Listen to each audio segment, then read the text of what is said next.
Champions Mojo is part of the CG Sports Network. Welcome to Champions Mojo, a podcast to bring out your inner champion. Your hosts are sisters-in-law Kelly Pallas and Maria Parker. Kelly is a former Division I head swim coach, Olympic trials qualifier, and holds national and world records in masters swimming. Maria holds world records in endurance cycling and won the world's toughest bike race, Race Across America. Both are certified health and life coaches. Our goal is to inspire you through conversations with champions. And now, your host, Kelly Pallas. Hello, friends. Welcome to the Champions Mojo podcast, where I am co-hosting with Maria Parker. Hello, Maria. Hey, Kelly. Well, Maria, I am so excited for today's show. Our special guest is Cullen Jones, a two-time Olympian in 2008 and 2012, who has just about done it all in the sport of swimming. He has earned Olympic gold medals, is a current world record holder. He's held American records, and he's been an NCAA champion for NC State University, where he was recently inducted into their prestigious Hall of Fame. And that's just a few of Cullen's accolades. One of the biggest accolades for Cullen is being a part of the Olympic gold medal relay in the 2008 Olympic Games, USA versus France in the 400 free relay. This was the legendary, the most exciting Olympic event in history. And Cullen was part of that legendary relay with Michael Phelps, Jason Lezak, who we've had on the show, and Garrett Weber-Gale. So that was set a world record. And when that record came into fruition for Cullen, he became the first ever Black swimmer to set a world swimming record. That's just one of the many barriers that Cullen has broken, and we can't wait to talk to Cullen. But Maria, before we bring Cullen in, can you share a little bit more about his story? Sure. At the age of 5, Cullen nearly drowned at a water park with his family, yet today he's the most decorated Black swimmer ever. Ever since his near-drowning experience and learning to swim, Cullen's been determined to beat stereotypes and inspire a more diverse population to become swimmers. Cullen's an ambassador for Black swimmers as the face of Make a Splash, a USA Swimming Foundation initiative to educate children and their parents on the importance of water safety and drowning prevention. He meets with community leaders, parents, and youth to help educate them so that he can change the national drowning rate one child at a time. Cullen's also a sought-after motivational speaker, and he's the proud founder of the Cullen Jones Diversity Invitational. So without further delay, let's welcome Cullen to the show. Welcome, Cullen. Thank you for having me, Kelly and Maria. I'm so happy to be here. We're delighted. Yes, and we have to divulge right up front that Cullen and I both wore this swim cap in the pool. So yeah, so we may have a little. We're gonna talk about NC State, but it's not gonna be all NC State. It's not gonna all be NC State. I would have worn an NC State shirt, but I don't have one here with me. So anyway, so Cullen, just give us an update. What are you up to? So my son, I can say that I have a son now. He's 13 months old. He just had a birthday, and I've got to tell you ladies, I think he likes the water more than I do. When he cried, the first thing that, my wife and I, we were trying to figure out, like, oh my God, he's broken. He keeps crying. We don't know what to do. And then for some reason, like, I started washing my hands, and then he stopped crying. And so she looks at me and she goes, keep the water running. And then as soon as the water was running, he stopped crying. Wow. He loves water. Anything about water, he loves it. He loves the sound of it. He likes his bath. He loves bath time. Bath time is his favorite time. And it's funny because you brought up my story. I was the same way. My mom used to put me in. I'm dating myself with Thundercats and He-Man, and I would sit in the tub and play until I was pruny. And it looks like that trait has passed on. Well, we so enjoyed your tweet with him in the laundry basket when you were taking him through the. Oh, we laughed and laughed. That was hilarious. Oh, it was great. It's funny now because now when he sees it, he like looks at it and then he looks at me and I'm like, no, my arms are still burning. You are heavy. Where did you find that video of this? So basically what Cullen did is he held his son in a laundry basket and he watched a roller coaster video and just sort of made the basket do what it would have done. I thought that was interesting. Where did you find that roller coaster video? Did you think that up? No, I wish I was clever enough to pick that up. I saw it I think it was on a YouTube video where a parent was a father actually was doing it with their child, and I was like, okay, challenge accepted. My 13-month-old is 25 pounds already. Oh my! Oh so my! It's 25 pounds, and you're shaking and moving, turning, and he's just laughing. And every time I hear him laugh, I'm like, do it a little longer. That did it. Just do it a little longer. He's having fun. But it's cool to have those types of moments. That video I will keep forever, although I shared it with everyone. I'll remember that when he's 18, that I was able to do that with him. So it's fatherhood is just another realm of tiredness and exhaustion for real. But at the same time, moments like that, which make it all the better. Oh yeah. That's so cool. So we love to dive right in and see what mindset champions have that we can share and understand. And right now it's a tough time to be in the world, in the pandemic, everything that's going on. Just how are you coping with just what's going on? Like, how has your pandemic been? How has how have you dealt How has with your some pandemic been? How's my personal pandemic been? Your personal pandemic. Ours has been tough. I mean, also, it's no secret we're now part of the CG Sports Network, and I know you've done some stuff with Swimmers for Change, the George Floyd incident, everything that's going on in the world. Just share with us kind of what you've been doing and how you're getting through this. Well, it's a little bit of a secret, but it won't be when everyone finds out soon. I took a job with Speedo. So I was working at a hospital for their foundation. And so working with the Make a Splash initiative, honestly, I'll be honest, as a professional swimmer who's been in the water for 12 years representing their country, I didn't know what I was going to do after. Like there has to be an after, but like, what was that? And so I'm so thankful for the work. And so how I worked so closely with USA Swimming Foundation that when I went to this hospital and I was like, well, I'd love to work with your foundation. I understand what it means to try to raise money for a better cause, better than yourself. And they gave me an opportunity. I worked there for a year. Well, I worked there for 8 months, and then COVID hits. And when I tell you I was baptized by fire, at that point, it was all we could do but to try to raise money for our front lines. Yeah. And there was no greater calling. I loved every minute of it. But then I got a phone call from the president of Speedo, and he's like, I love what you're doing, but your voice is louder in swimming. And he's right. And so although I was called to do that work for the hospital here, I feel like I was also called to work back with Speedo, and the job is still the same. I'm a philanthropic sales manager. So what we do is we're actually, for everything that people buy in Speedo, we're giving it back to the teams right now, because we know during COVID, the teams need it the most. Pool space is not cheap.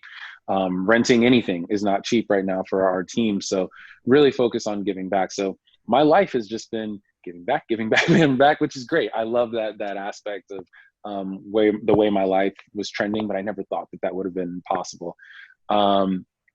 COVID hit me like a ton of bricks, but at the same time, it also opened up this door for Speedo. On the other hand, when it comes to civil unrest, that also hit me like a ton of bricks. The day after George Floyd was lynched in front of us, I walked outside of my house, which, like I said, 12 years of busting my butt and being an Olympian and representing this country. I walked my nice French bulldog, which are not cheap, walked him outside. He's my guy, my little guy. And I'm in front of this really nice house because it's my brother-in-law's house. It's my wife and I build our house. And a cop rolls by because he lives in the neighborhood, whips around, comes back, sees me, comes up to me. He's like, hey, how you doing? Good. He's like, well, what kind of dog is that? I was like, it's a French bulldog. Well, how big does he get? As big as he gets. Oh, yeah. Well, okay. Well, I have a doodle. I was like, oh, what kind of doodle? Oh, because I had to have this extensive knowledge of dogs. And the guy was like, I was just wanted to know if everything was okay. And he said it twice. And so when he drove off, it hit me like a ton of bricks. I am a new father. My son is inside. If I was inebriated or angry or short with him or gave him any reason to question me, that could have went very different. If I didn't know an extensive amount about dogs that I didn't even know till that moment, anything could have happened at that time. And why did he turn around? Because I'm in a really nice neighborhood and I'm the only person that stands out because I'm Black in this neighborhood, because all of my neighbors are white. It hit me like a ton of bricks. And I said, this is ridiculous. This is enough. I gotta do something about this.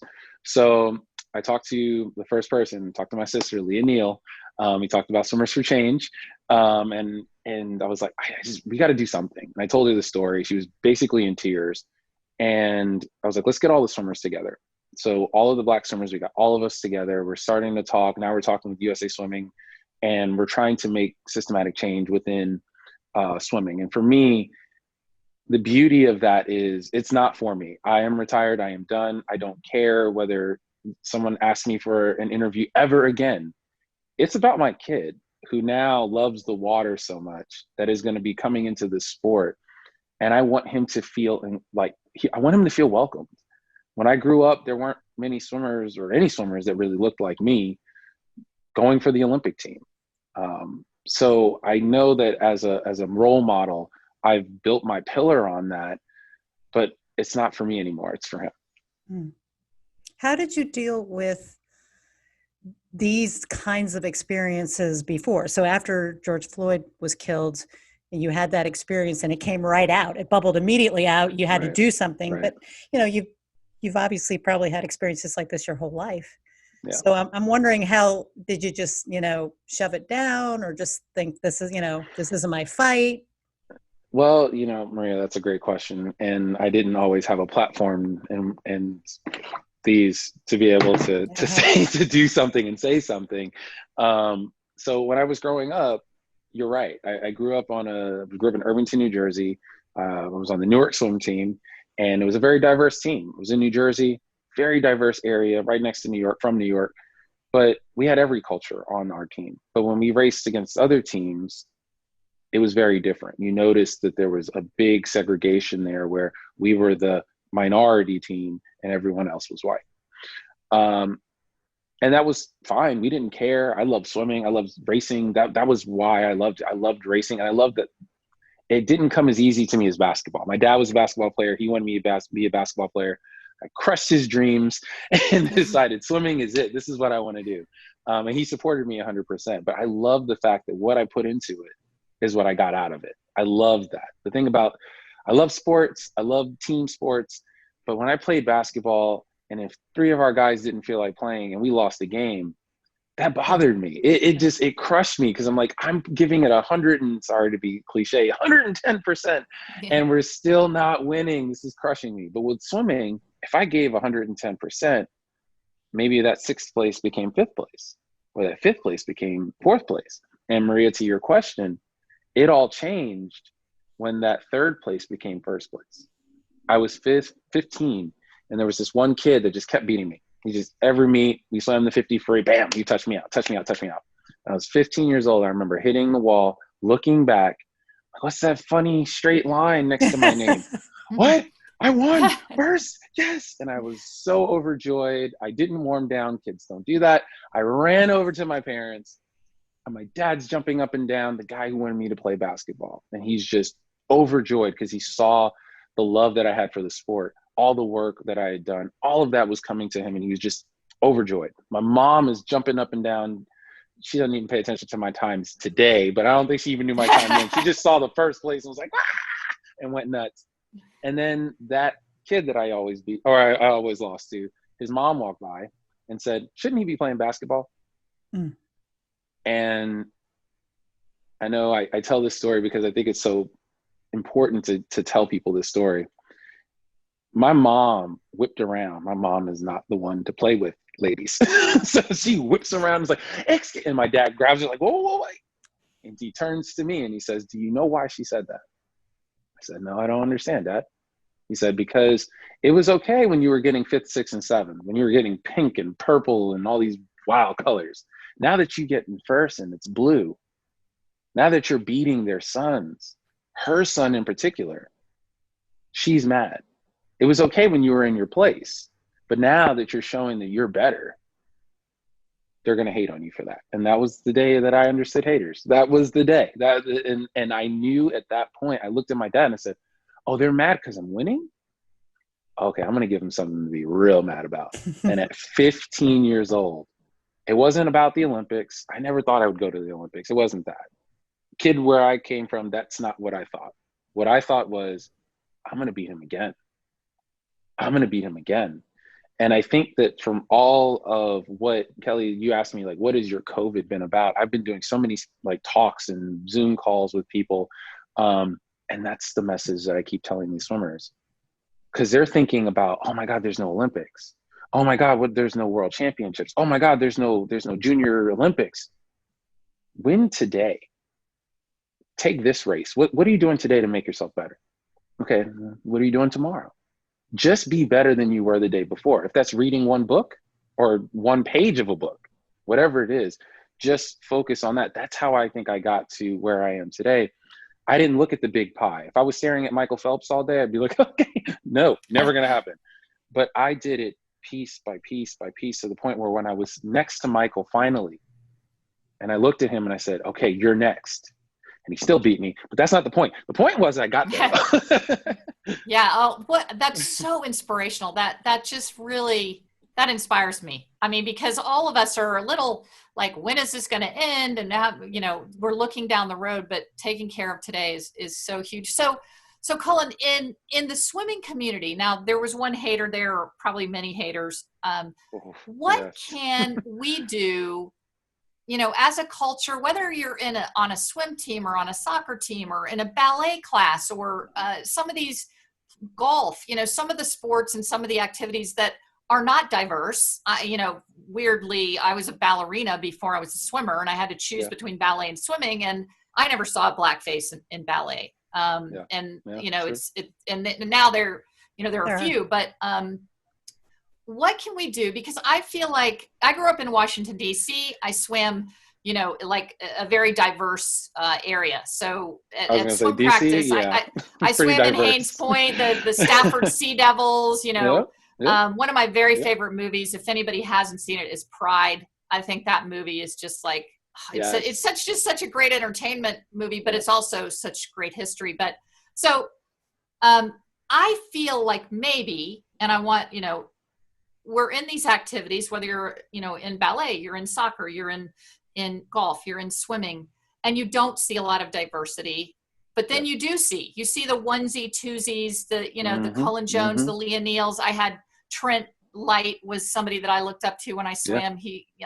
So in that little pod, I think, you guys were just my fellow swimmers. I loved you. I never even saw skin color, but what can we do to bring more diversity into the sport so that it's not an anomaly? Would you like me to cure world hunger too? Okay, I'll we have some other problems too. Wow. You're pretty smart, Cullen. You have an NC State education. Let's do it. With my NC State education, here we go. Here's what I think we should do. For me, it started that day that police officer came up to me. It wasn't about me anymore at that moment.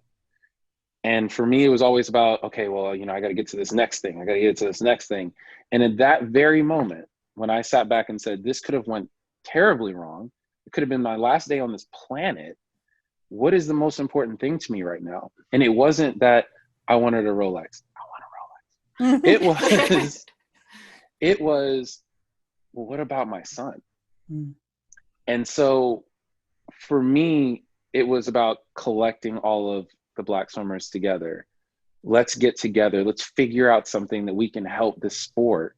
If that's whether a lot of it, honestly, is just our time, which is really hard for Leah Neal. It's really hard for Simone. It's really hard for Reese Whitley because they're still on their journey to getting to that pinnacle.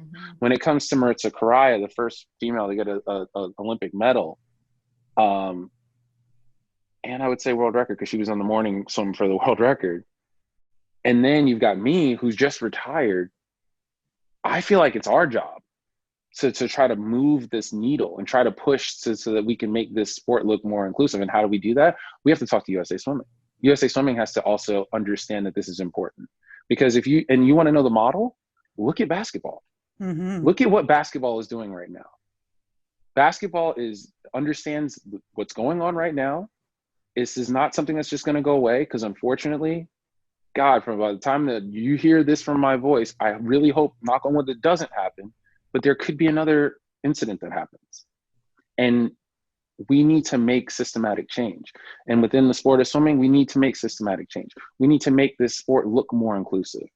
And when I say look more inclusive, I mean just tell our stories. Tell my story, which I'm not saying that it hasn't been done already. I'm just saying that we need to do more of it. Tell Simone's story, tell Leah's story, and just see how we have the Ulet sisters, I think I'm pronouncing that right. The 2 Black female sisters that just made Olympic trials.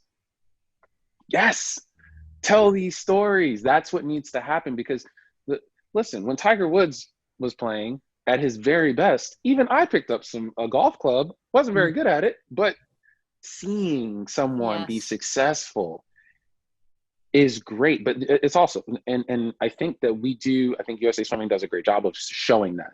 I see pictures of Simone, I see pictures of Leah, I see pictures of myself, I get that. But like, where's the bread trail? How does that swimmer get onto a good team with a coach that's going to teach them the proper technique and how to get better? Then how do they go from there to high school where they don't fall off? They get into the high school level and they swim high school level. And then most importantly, ladies, how do we get them from where they are, where they grew up, into a 4-year college where they have a shot? And if they're already too good, then they just go pro. But how they get a shot from where they live. Because where I grew up, it wasn't a great area.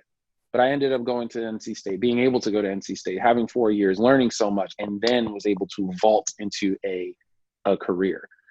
There is so much drop off in these sections. Learn to swim, great. Get on a team. There's a drop off there.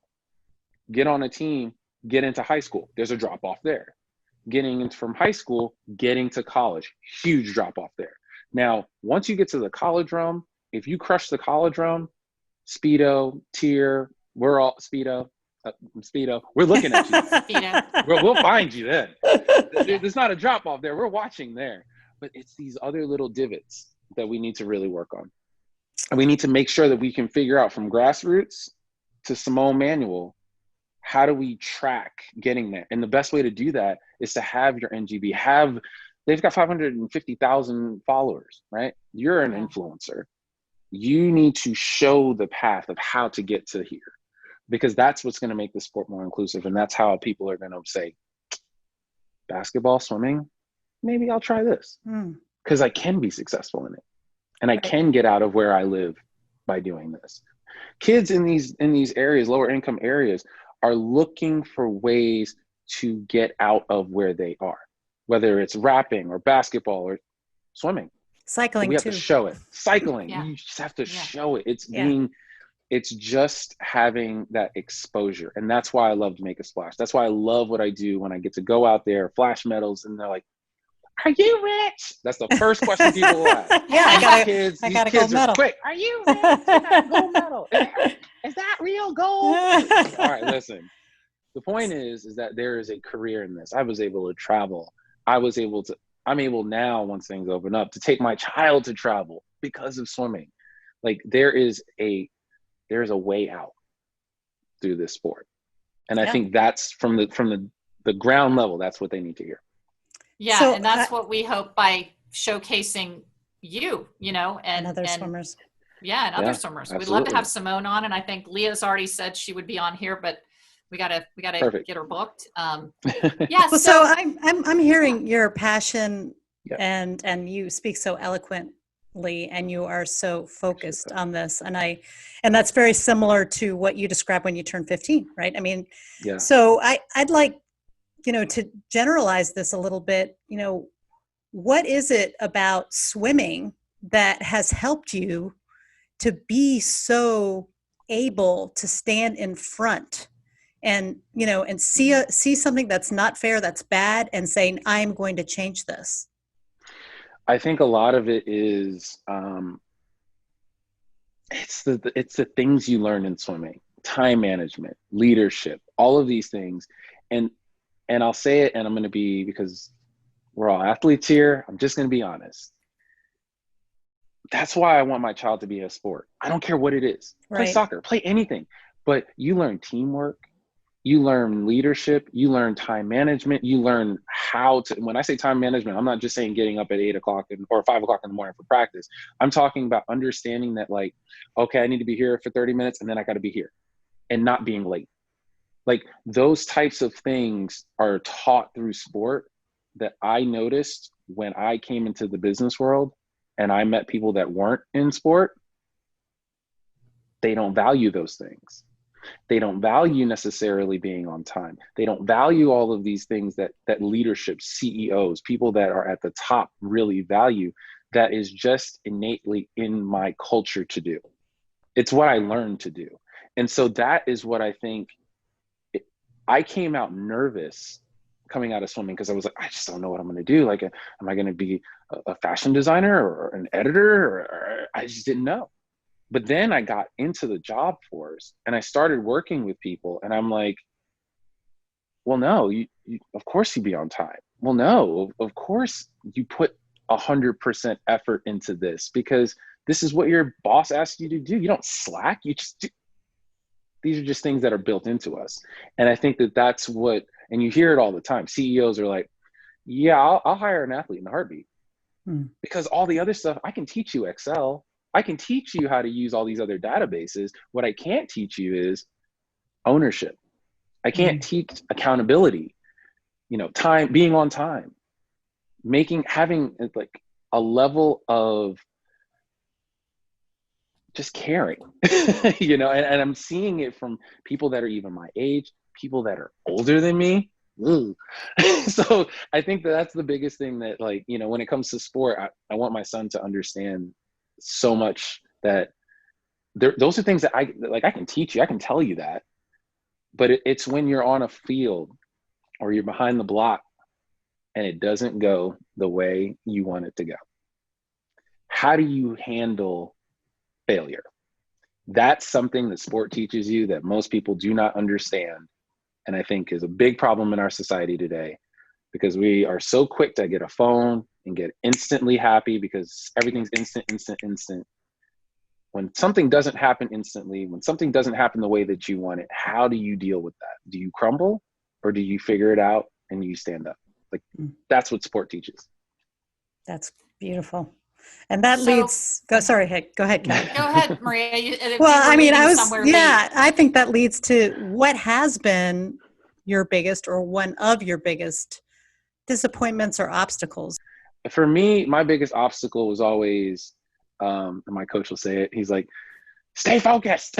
Because when you hit the pinnacle, you get there, got a gold medal, an American record and a world record. It's like, it's hard to go in and go to practice and beat yourself up every day. You get tired of being tired. And so for my coach, he used to always have to find ways to just keep me motivated. And always it would always be someone else, and I love Jason and I love Nathan Adrian, but he would be like, man, so they're just beating you again? Guess you're just not good enough. And I'm like, and that would do it. but he would always he would poke and prod. So I think my focus was always somewhere else, whether it be Make a Splash. Like, we did Make a Splash every May because it's National Water Safety Month. So our biggest meets are in June. So I would travel 2 weeks before, 3 weeks before, sometimes cross country, to be in a city, because I felt that Make a Splash was so important. I felt that because at the time I was the only face of it, that it was more, I was saving a life if I flew to California from Charlotte, North Carolina, and taught one child how to swim. I'm saving a life. Wow. If I don't get first and Nathan touches me out, fine. I'd like to still make it. I know in my contract that stinks, but at the end of the day, I'm saving a life. And my coach would be like, no, but I would be on that plane. And that was always my devotion. I looked at it that way. Yes, I love to win. Of course I love to win. I loved getting gold medals. I loved being able to represent my country. but I was saving lives. So your obstacle there was just identity diffusion. Like you just had so much that you wanted to do that you weren't always as focused on that. So in watching your career again as an NC Stater, you did not win an NCAA title until your senior year. So that means that you had to be patient and you had to kind of push through your freshman year, your sophomore year, your junior year until you finally won your senior year. Sometimes seniors go and fall flat on their face. You know, so how, like in your swimming career, when I look at your swimming resume, I don't see a whole lot of failure. Like I don't see, so were there times in swimming when you just thought it's over, I've lost it, or boy, I stunk? Is there, did you ever have a bad NCAA meet? All right. So I will say True confessions. Right. True confessions. Sorry, I had to geek out on a little bit of a wolf pack confessions. True confessions. And it was something that I already have the job now at Speedo, so y'all can't take it away from me. But I'm going to be honest what happened. So when I went to NC State, I did not have a full scholarship. I was admitted to the school. And my SAT score wasn't where it needed to be initially. So I had to go and retake it again. And when I did get in, I started my freshman year in January. So I started a half a year late because I am terrible at standardized tests. Awful, right? But I wanted to be a psychologist. Like that's what I wanted to do. I wanted to focus on psychology. And so I went into school there. My freshman year, all I did was swim. I went to class, but at the same time, I was so focused because, and I know this for a fact, and I will tell any swimmer this, when you go from age group to college, it is a job. Swimming becomes a job. You're representing your team.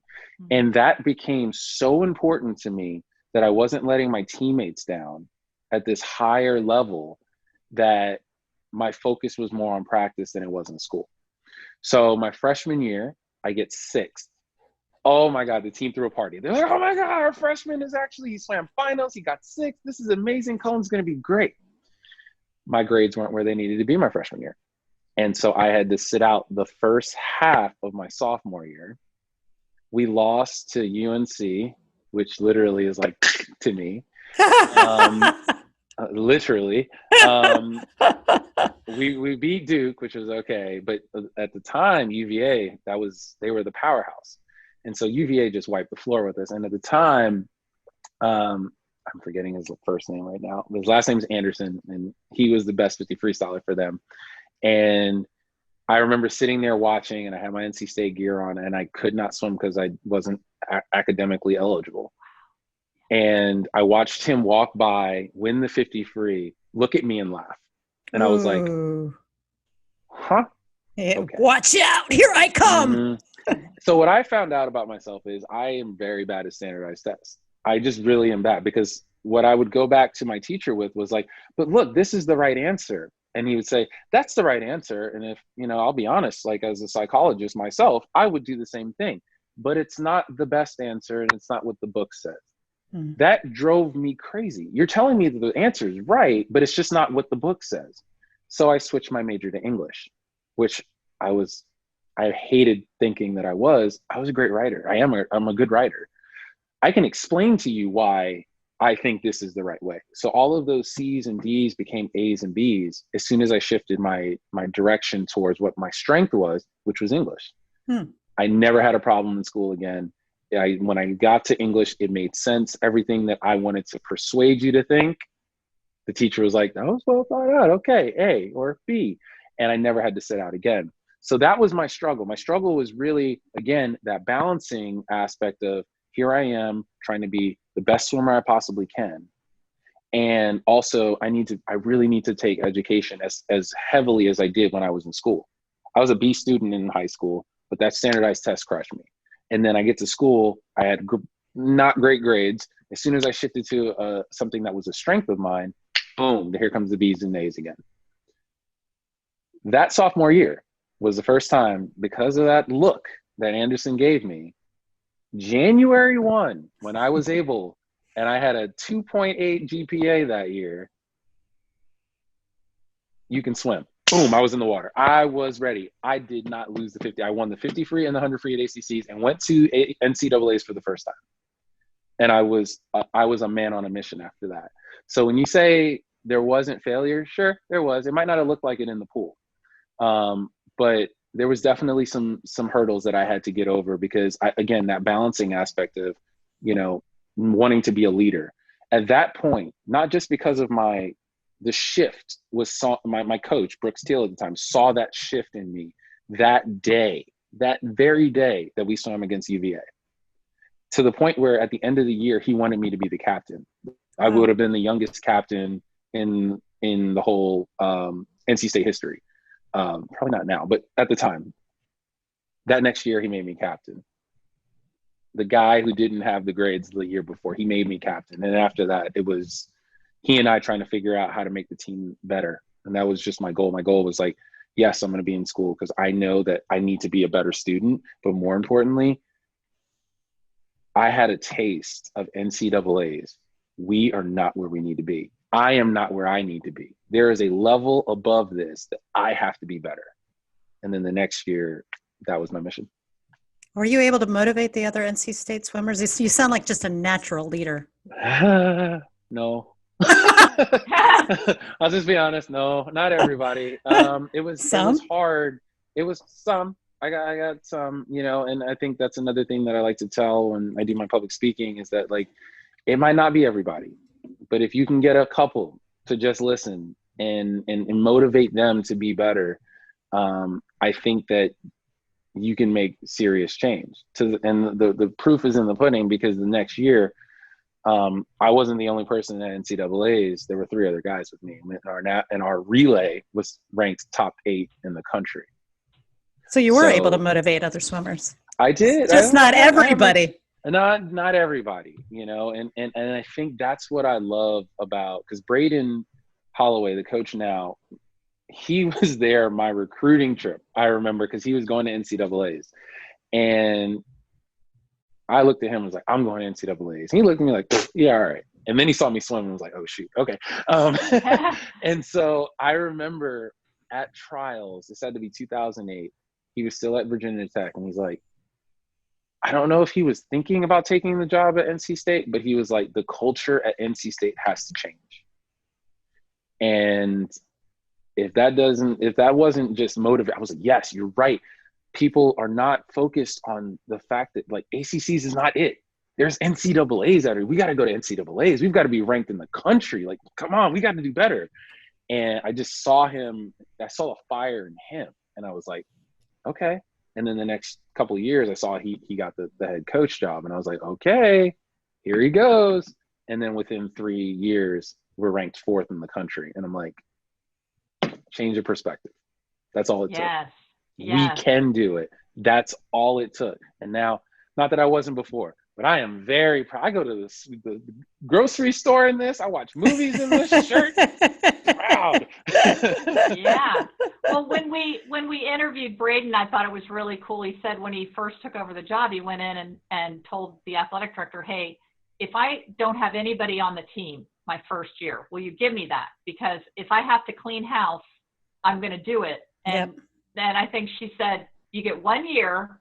If you need to do that, and take nobody to ACCs, then, but of course he didn't do that, but he was serious. And obviously it's been big time for NC State. So all these athletes, not just the collegiate athletes, but, we've particularly followed the women this past year. In fact, 1 year ago this week, I did a retreat with the women's team, which was over a 3-day weekend. It was their preseason, and we were all super psyched for this coming year. And Sophie Hansen was seeded first to win a couple of events, and I think the relays would have won. Had a shot at the medley titles. Right. They didn't, all the championship meets that were canceled. So, what are your thoughts, Cullen, on these athletes that, besides the focus on today, this crestfallen feeling of, I was ready, they didn't shave and rest for ACCs, Right. but they never got the NCAA. What would you tell these guys? I try to tell people, and it's the hardest thing because I didn't have to deal with it. But what I tell them is it's no different from being behind the block and your goggles snapping. It's no different from being in a suit and your suit ripping, which has happened many times. It's a hurdle. You can make it as big or as small as you need to. It's hard to have to shift and readjust. I think that's the hardest thing in the world because especially for me, I'm slightly OCD. So like when things go out of the plan, it's like, but you have to understand that that's going to happen. There is nobody on this planet that taught me that better than David Marsh, who is like a father figure to me.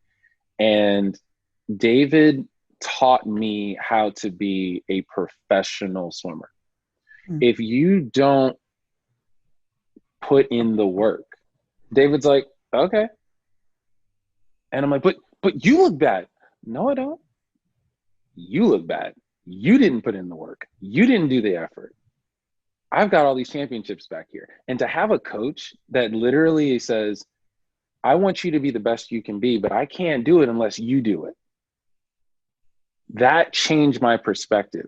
So the fact that so many swimmers are struggling because they're caught in this box that like, oh, this is how it's going to be. This is how it has to be. David would come in and have us do practices without goggles. He's like, sometimes your goggles not going to work and you still need to finish. So no goggles today. And you're like, huh? What? Okay. So today we're not going to work on anything with any of our, you're not going to have a cap. You're not going to have paddles. You're not going to have this. You're not going to have that. Something's going to break. And he was teaching us how to adapt to situations. And I know this is a very small situation that I'm bringing up, but the hurdle is as big or as small as, okay, it's another year. It's another year for me to get better. It's another year that like, literally, if I think about my career, I consistently got better year after year after year. So, okay, it's not 2020, it's 2021. All right, so that's a year that I'm going to get better. And I think that a lot of swimmers don't think of it that way. Now, he's my brother, and I'm going to make fun of him. When it's Ryan Lochte and he's at his age, and what is he, like 46 now? You got to worry, because the time's a ticking for him. I'm kidding. Right? If I can tell you one thing, inside scoop, that dude is getting on the team. He has been training his face off. But like when you've been in the sport for as long as Ryan or me or Nathan, it stinks because maybe we were going to retire. But when you're in college, you're still on the up. Okay, it moved. The hurdle moved. You can make it this big where it debilitates you, or you can make it small and just say, all right, well, it stinks. I'm going to have to swim next year, but I did so much progress this year. Okay. Do I just stop or do I build off of that? And if it's me, and if it's an athlete like me, I'm just going to build off of it. I'll take a couple of weeks to recover, get myself right, and then focus in again and replan again, rather than sitting back and going, oh my God, there's no Olympics, but I thought it was going to be an Olympics this year and I planned on it. Stop. Your goggles broke. That's it. Your goggles broke. All right, let's focus again. Let's figure it out. And I think that was a conversation I had with Ryan. And Ryan, I was like, man, where's your head? And he's like, it is what it is. I can't do anything. He's also the guy that yawns before a 200 IM and then sets a world record. So he's also that guy. But at the same time, I'm like, man, I wish I had that kind of freedom mentally when I raced. When I raced, I was like, and I might not have looked like it, but I was freaking out. But he literally said that, and I was like, yeah, your goggles popped. It is what it is. You got to adjust. That's a great perspective. And I totally agree with you. I think Ryan is going to make the team. I think he's going to make it in 2021. Yeah. And I love the documentary on him. I thought it was wonderful. So obviously, Cullen, you have had some rituals or routines or things that you have done throughout your life that have helped you become the best you. You said you're a little OCD and you're preaching to the choir here. What have you done, or little things that you've consistently done throughout your life to be successful? Anything? Tell us your tricks. My tricks. Your tricks I and think tips. So before we get to that, I'm gonna make fun of Ryan again. Oh, let's do it. He's gonna see this. We got to make sure we're going to send this directly to Ryan. He's the reason why I'm OCD. Ryan Lochte is the reason why I'm OCD. Because most people don't know this. He is a clean freak, neat freak. And so in 2006, I go on my first team, and I'm in China representing Team USA, World Short Course, and I'm walking down the hall, and I hear Lil Wayne blasting out of one of the doors. And I look inside, and here's Ryan rapping every single word. I was like, "You like Lil Wayne?" He's like, "You like Lil Wayne?" I was like, "Yeah." Room switch. So then from that point on, we became roommates forever. Now, in these trips, you're literally in the room. We come back from practice. We watch TV. There's not much for us to do. We're focused on racing, whatever. Ryan will clean and then clean again. That's what I do. And then clean again.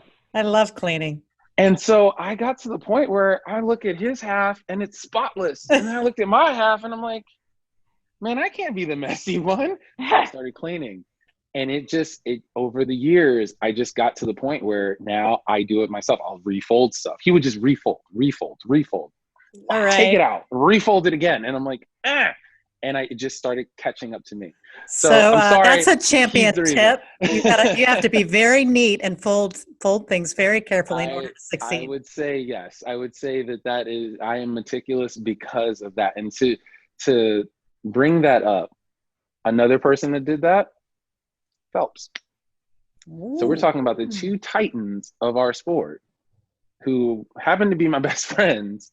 The two of them, I watched them constantly cleaning. And I was like, huh. I started looking at what they did in the pool.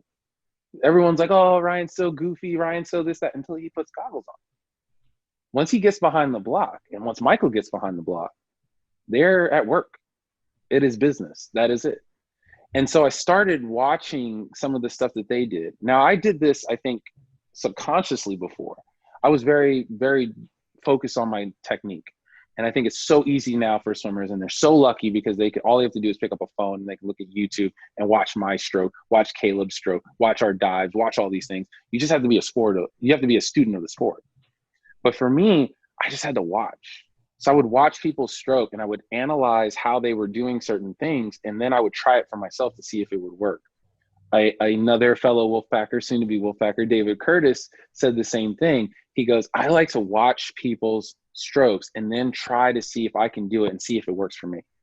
That is brilliant. That is a student of the sport. And that's what I think I learned when I watched Michael and Ryan. It was, yeah, everything's all fun and games until they had to race each other. Oh, you do not want to be around for that. Or if it came to practice. There were some of the craziest practice. I would get out because I'm a sprinter, and I would watch them. I would watch them swim, and it would be the end of like 200 IMs, and everyone would stop and just sit there and watch as these two guys would go like this the entire time. Backstroke, here goes Ryan. Breaststroke, here goes Ryan.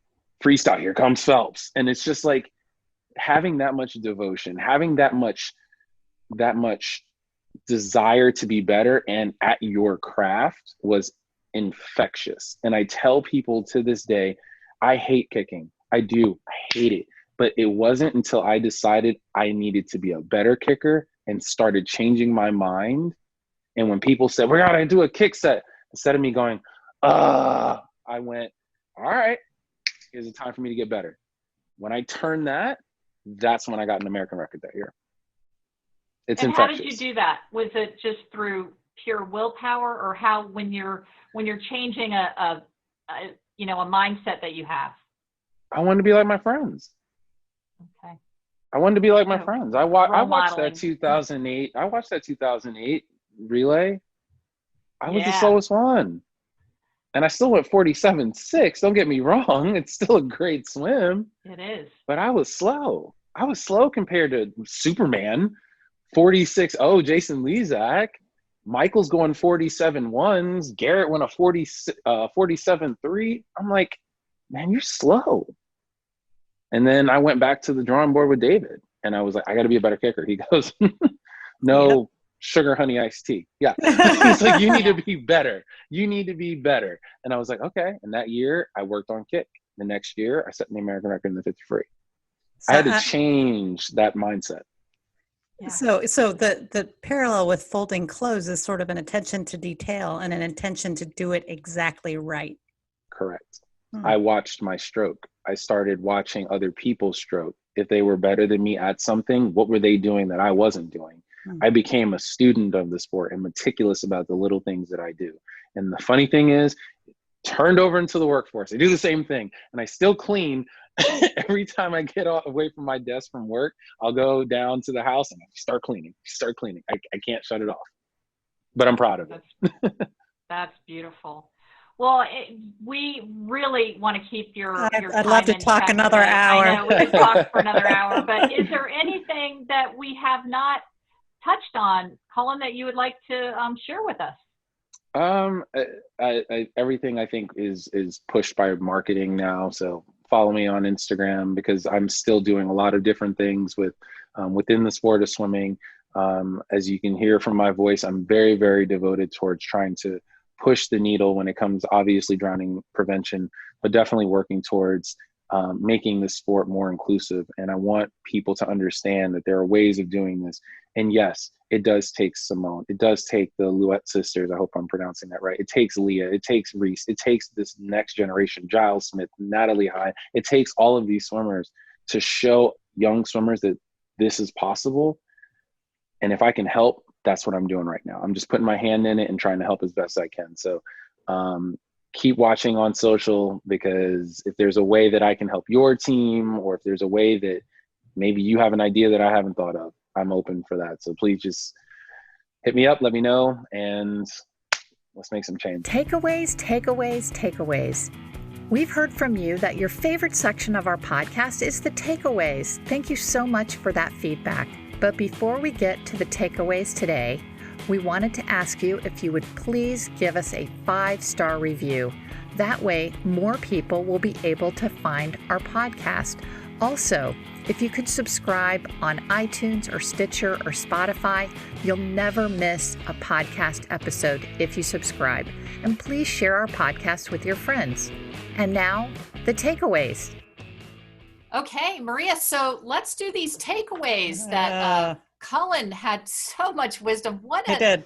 He's really kind of a selfless, thoughtful, he's so articulate. I think switching to an English major was perfect for him, because he's great with the English language, the words. Yeah. But so what was your very first takeaway? Well, like you said, there's so much. He talked about failure. Sort of the idea that swimming without your goggles or swimming with broken goggles, that you have to reframe failure and reframe difficulties. And it sounded to me like that taught him some flexibility, because if you think things are going to go a certain way, and then pandemic comes, if that throws you into a complete tizzy, then you're not going to get very far. But if you can look at that as an opportunity and reframe it, then as more time, or look at it as, who knows, what this is going to bring. And I think he can do that maybe more easily than most, because he has this sort of very high level view of his life and how things have worked together, which we talked about a little bit after the interview. But it's, if you can helicopter up in your life and say, okay, this looks like something bad, but who knows, it could turn into something good. So that was my first takeaway, that, you got to reframe difficulties and failures and turn them into something that can inspire and motivate you to continue going. Right. I think that's a theme that we hear from a lot of champions. Some call it a speed bump, or something, but just the reframing of it is huge. So along that same line, I asked him what was some good advice for people that had this, what were we doing during the pandemic? Because we're all, it's kind of a rough time. Yeah. And he said, well, let's not think about when the pandemic is ending. So if we think about when the pandemic is ending, we're really not taking care of today. Right. So I loved his concept of just staying in the moment. This was another in the moment, take it one day at a time. What are we doing today to make ourselves better. And I've been thinking, oh, I want to start running again. I haven't been running lately. And I keep saying, I don't know why I'm saying this, but I keep saying, oh, I'm going to start running when the pandemic ends. I don't know if that's just because then there'll be 5K road races and people will be able to mingle with people, or because I don't want to go out into a park and run behind people who may be, spreading the virus. But anyway, so why do I need to wait until the pandemic ends to start running? I can start running today. So I love that. Take it one day at a time. And, and that's the way that you build that penny in the jar. Right. A little bit at a time. And then you have a jar I truly love that. That's, how I try to live.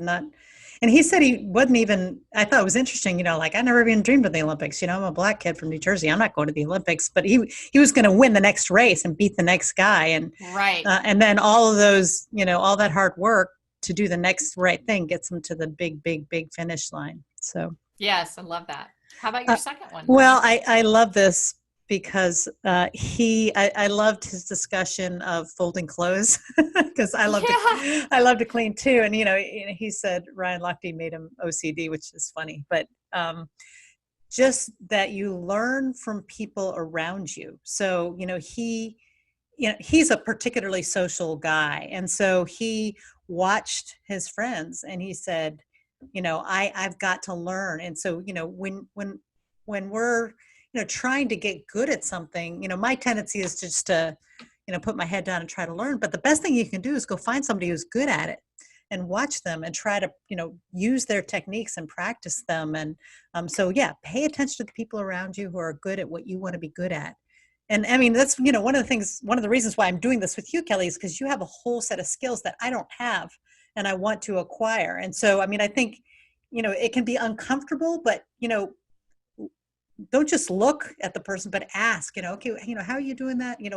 How can you help me become more like that? So I loved that sort of takeaway. It's just like we can, he got better at kicking. He realized watching his friends that if he was going to ever get there, he was going to have to be, better at kicking, and watching the videos and studying and, all that's really, learn, we can always learn from those around us. Yes, Maria, that was a great one. And even just role models were very important to him. And it's even part of the way that we can diversify sports and activities that aren't very diverse is by, having role models, seeing people that are doing things. Right. But that is such a great, when someone has already done what you want to do, it's just so logical to go watch them, watch them do it. So sometimes our pride keeps us from doing that. Well, at least mine does. Yeah. I should speak for myself, but I think, humble down. Hey, say, how do you do that? I want to do that.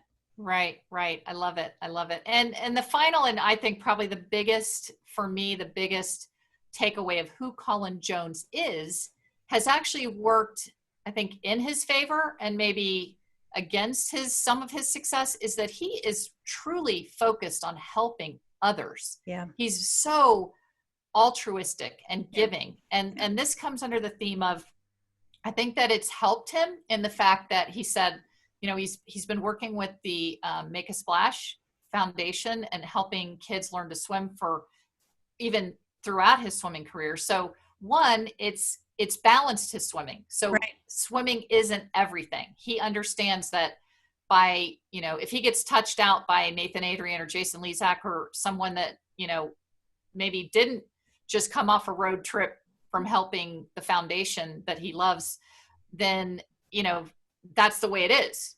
So it's kind of a balance, like saving a kid's life, teaching a kid to swim is so important, more important even than maybe him winning or making an Olympic team. So I think that worked it to his advantage because it gave him dimension and depth and broadness that this, Cullen Jones isn't just a swimmer. He's so much more than a swimmer. But then some people believe that his lack of making the Olympic team, his third Olympic team in 2016, was because maybe he was doing so much traveling and working so much with Make a Splash that he didn't, he wasn't as ready as he could have been for his Olympic trials in 2016. So I think the bottom line is... the difference is that this is a man who knows who he is.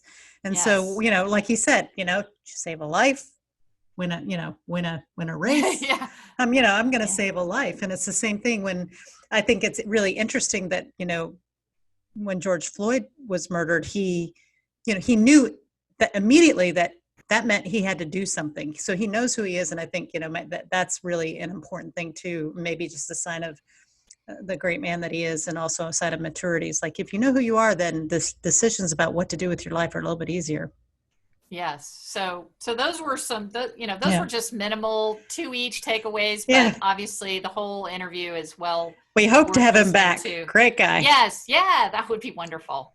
All right, Maria, another great interview, and just love spending the time with you. Love you so much. Too. Love you too. Bye-bye. Bye. You've been listening to the Champions Mojo podcast with host Kelly Palace and Maria Parker. Champions Mojo is produced by Cabra Media, and a new episode debuts every Tuesday. Subscribe wherever you listen to podcasts and leave us a 5-star review. Follow Champions Mojo on Twitter, Instagram, and Facebook @Champions Mojo.